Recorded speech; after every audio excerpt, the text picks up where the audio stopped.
The background of Nigeria is very diverse. Although its official language is English, the country has over 521 languages and over 250 dialects and ethnic groups. Roughly a third of Nigeria's population speak Pidgin English. The geographical location of Nigeria has resulted in rainy seasons from May to September, periodic droughts, and flooding.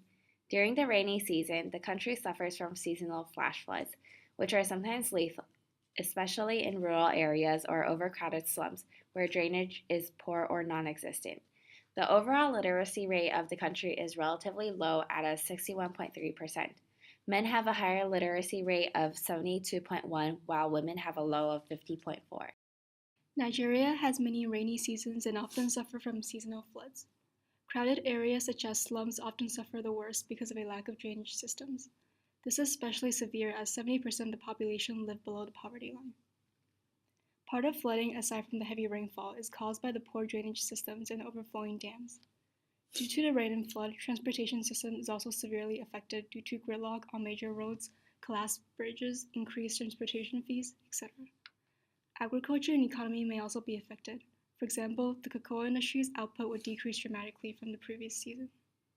Currently, existing solutions only include potential public infrastructure fixes such as improving drainage systems. There are also currently no existing early warning systems or response or recovery tools. For example, post-disaster assessment must wait until floodwater recedes, and food rations are irregular and does not conform to international norms. There are several international relief websites such as Relief Web and Red Cross to provide help and donations. These generally use Facebook or Twitter to spread information and ask for donations.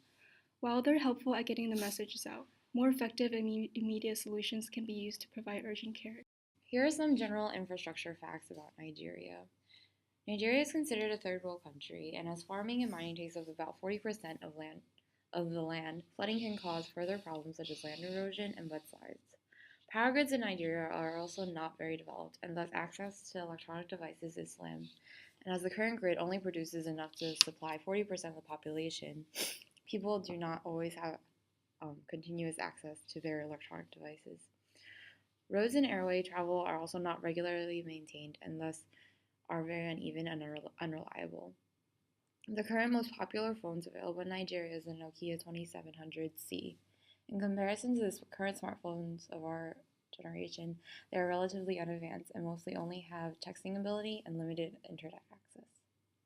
The Cameroonian dam that broke and exacerbated the flood of 2012 was a huge contributor to the disaster. For mitigation and preparedness, we propose building a buffer dam for the government's long-term solutions. The cost of building a dam could range from 6 to 8 billion naira, which converts to around $37 to $50 million. It can also take up to 10 years to build, but this can prevent floods and is a good investment as floods do happen periodically in Nigeria. Another key infrastructure improvement that needs to happen is gaining funds for relief programs within the government. Currently, Nigeria relies on international medical organizations, and their own is not very organized or efficient. Funds should also be put into developing the power grids and advancing communication technology, as it is the number one priority for people when facing disaster.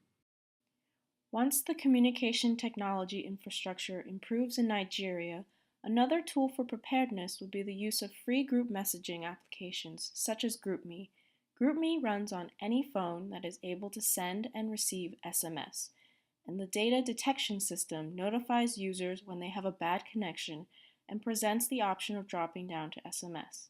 We propose to help families set up these groups beforehand so that this can be used during a disaster situation for them to communicate with their family's social network.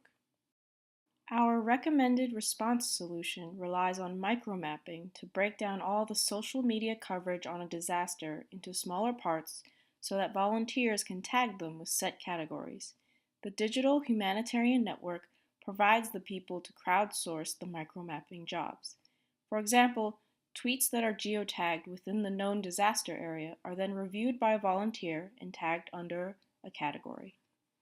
In addition, Instagram posts can be categorized to reflect how much damage is apparent in the photo and then geotagged onto a live crisis map. This helps to pinpoint areas that require the most construction resources in the recovery phase of a disaster. All of the social media that volunteers micro-mapped and tagged is then visualized in a comprehensive and up-to-date map of information available to the community. The numbers on the live crisis maps indicate the number of casualties in the region. It provides real-time situational awareness and helps organize the emergency responders to dispatch their resources accordingly. For recovery, we propose using the features of the live crisis map. It sorts out issues into categories such as urgencies, natural hazards, infrastructure damage, and many more, as you can see on the right. After a disaster, the government can use these maps to assess where redevelopment is most needed by using the infrastructure damage assessment.